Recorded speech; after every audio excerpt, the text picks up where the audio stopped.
ماہ رمضان اپنے ساتھ کثیر برکتیں اور رحمتیں لے کر آتا ہے۔ انہی میں سے ایک تراویح بھی ہے۔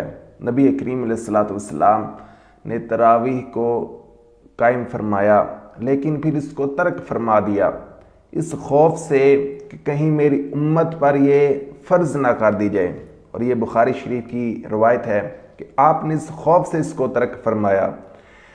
جب عہد فاروقی آیا، حضرت سیدنا عمر فاروق رضی اللہ تعالی عنہ، تو آپ نے اس کی باقاعدہ جماعت قائم فرمائی۔ بخاری شریف اس کی ہی حدیث پاک ہے، کتاب ہے صلاۃ التراویح، اس کے اندر حدیث نمبر ہے 2010۔ حضرت عبد الرحمن بن عبد القاری آپ فرماتے ہیں، خرجت مع عمر بن الخطاب رضی اللہ تعالی عنہ لیلۃ فی رمضان الی المسجد۔ میں حضرت عمر فاروق رضی اللہ تعالی عنہ کے ساتھ ماہ رمضان میں ایک رات میں مسجد کی طرف گیا، فَإِذَا النَّاسُ أَوْزَاعٌ مُتَفَرِّقُونَ يُصَلِّي الرَّجُلُ لِنَفْسِهِ وَيُصَلِّي الرَّجُلُ فَيُصَلِّي بِصَلَاةِ الرَّهْطِ۔ تو وہاں پر لوگ الگ الگ نماز ادا کر رہے تھے، کچھ تنہا اپنی اپنی پڑھ رہے اور کچھ کسی امام کے پیچھے تھے، تو اس طرح مختلف لحاظ سے نماز ادا کی جا رہی۔ فقال عمر انی ارا لو جمعت هؤلاء على قارئ واحد لکان امثل۔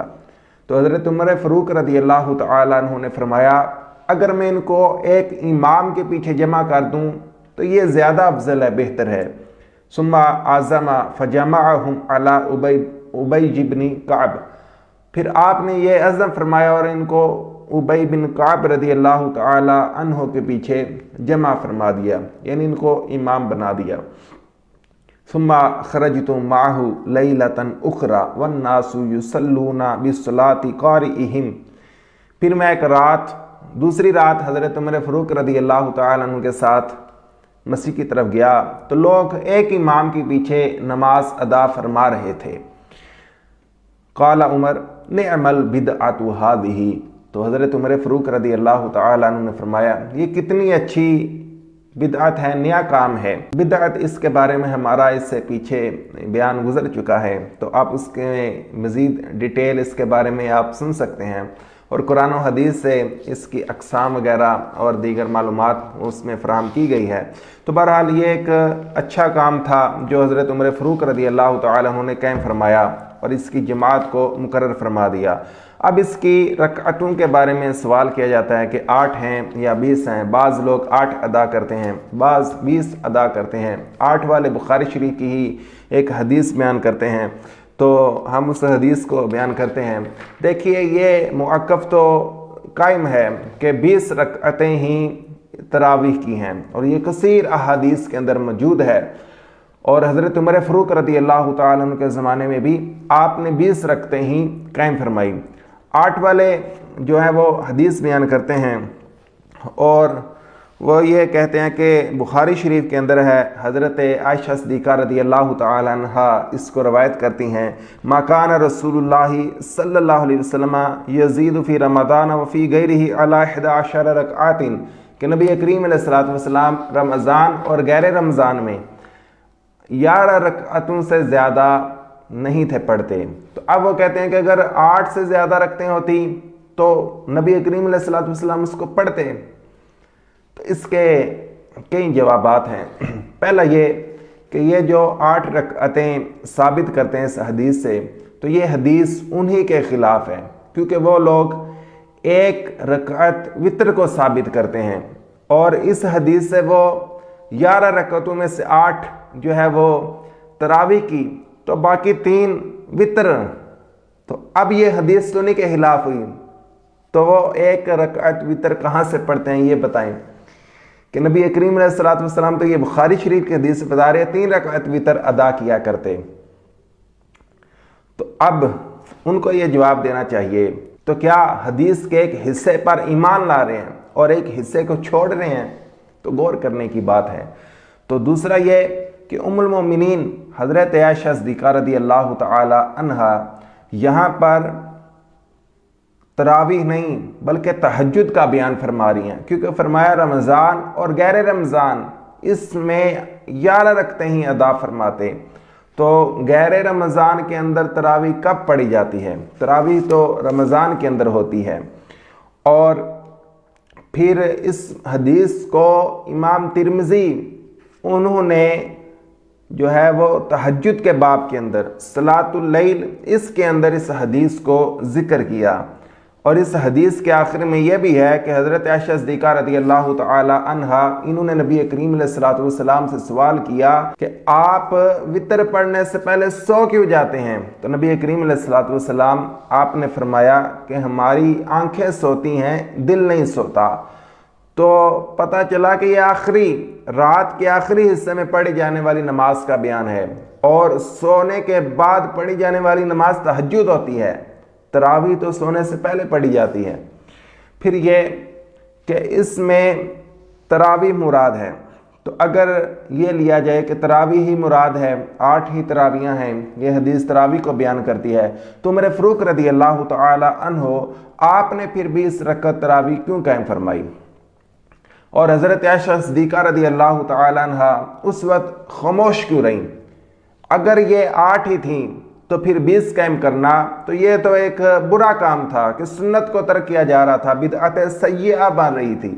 تو کیا سیدنا عمر فاروق رضی اللہ تعالی عنہ کے اس کام کو کرنے پر عائشہ صدیقہ رضی اللہ تعالی عنہ خاموش رہیں اور انہوں نے اس کو دیکھتی رہیں کہ یہ برا کام ہو رہا ہے، میں اس کو روکوں نہ؟ تو کیا باقی سارے صحابہ وہ بھی خاموش رہے کہ 8 ہی رکعتیں تھیں؟ انہوں نے یہ اعتراض کیوں نہیں کیا کہ آپ 20 کیسے قائم کر رہے ہیں؟ پھر جو آج 20 پڑھتے ہیں ان کو کہا جاتا ہے یہ بدعت کر رہے ہیں، گمراہی والا کام ہے، تو ان کو غور کرنا چاہیے صحابہ کرام سے یہ چلتا آ رہا تو ان کا فتویٰ کہاں تک جائے گا؟ تو صحابہ کرام علیہم رضوان ان تک یہ جائے گا، تو غور کرنا چاہیے۔ خود امام ترمذی علیہ رحمہ انہوں نے کتاب الصوم اس کے اندر اس بات کو بیان کیا۔ آپ فرماتے ہیں وَأَكْثَرُ أَهْلِ الْعِلْمِ عَلَى مَا رُوِيَ عَنْ عَلِيٍّ وَعُمَرَ وَغَيْرِهِمَا مِنْ أَصْحَابِ النَّبِيِّ صلی اللہ علیہ وسلم 20 رکعتاً، اور اکثر اہل علم نے اس میں سے جو حضرت مولا علی اور حضرت عمر اور دیگر اصحاب نبی سے روایت کی گئیں، ان سے یہی لیا کہ یہ لوگ 20 رکعت تراویح پڑھنے کے قائل تھے، اور یہی قول سفیان ثوری، ابن مبارک اور امام شافعی علیہ رحمہ کا ہے۔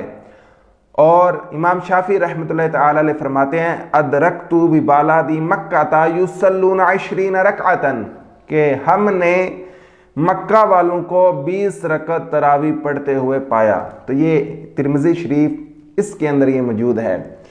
تو اہل مکہ یہ بھی 20 رکعتیں ادا کرتے ہیں، تو 8 رکعتوں کا تو کہیں سے بھی یہ ثابت نہیں ہوتا، اور 20 رکعت کی موطا امام مالک سنن کبریٰ دیگر روایات کے اندر موجود کہ عہد فروقی کے اندر 20 رکعتیں ہی قائم فرمائی گئیں۔ تو لہٰذا اللہ رب العزت سے یہ دعا مانگنی چاہیے کہ اللہ ہمیں حدیث سمجھنے کی بھی توفیق عطا فرمائے۔ حالی پڑھنا، اب اس حدیث کو 8 رکعتیں جس سے ثابت کرتے ہیں اگر غور سے پڑھ لیتے تو اس سے ان کو سمجھ آ جاتی کہ یہ تو غیر رمضان کی بھی بات ہے، تو پھر وہ اس طرح کی جرأت نہ کرتے۔ تو اللہ رب العزت ہمیں ایمان پہ استقامت عطا فرمائے اور حدیث سمجھنے اور صحیح حدیث سمجھ کر عمل کرنے کی توفیق عطا فرمائے۔ تو رمضان اس کے اندر تراویح اس کو پڑھنا چاہیے۔ بعض لوگ اس کو چھوڑ دیتے ہیں، تو یہ سنت مؤکدہ ہے، اس کا چھوڑنا جائز نہیں۔ تو یہ ہر بالغ مسلمان مرد عورت پر یہ سنت مؤکدہ ہے، تو اس کو پڑھنا چاہیے اور پڑھنے کی عادت بنانی چاہیے، اور یہ رمضان کے اندر آتی ہیں، اس کی برکتیں ہیں، تو اس کو حاصل کرنا چاہیے اور اس کے اندر ایک اچھے انداز کے اندر جانا چاہیے اور تراویح کی جماعت کے اندر شامل ہونا چاہیے اور اس کی برکتیں حاصل کرنی چاہیے۔ اور حدیث پاک بخاری شریف کی ہی ہے کہ جس نے ایمان اور ثواب کو طلب کرنے کی نیت سے، اس سبب سے رمضان کے اندر قیام کیا تو اس کے گناہوں کو بخش دیا جائے گا۔ یہ حدیث پاک کا مفہوم میں نے عرض کیا، تو قیام اس میں کرنے چاہیے۔ اللہ رب العزت ہمیں نیک اعمال کرتے رہنے کی توفیق عطا فرمائے، آمین بجائے نبی الامین صلی اللہ تعالی علیہ وسلم۔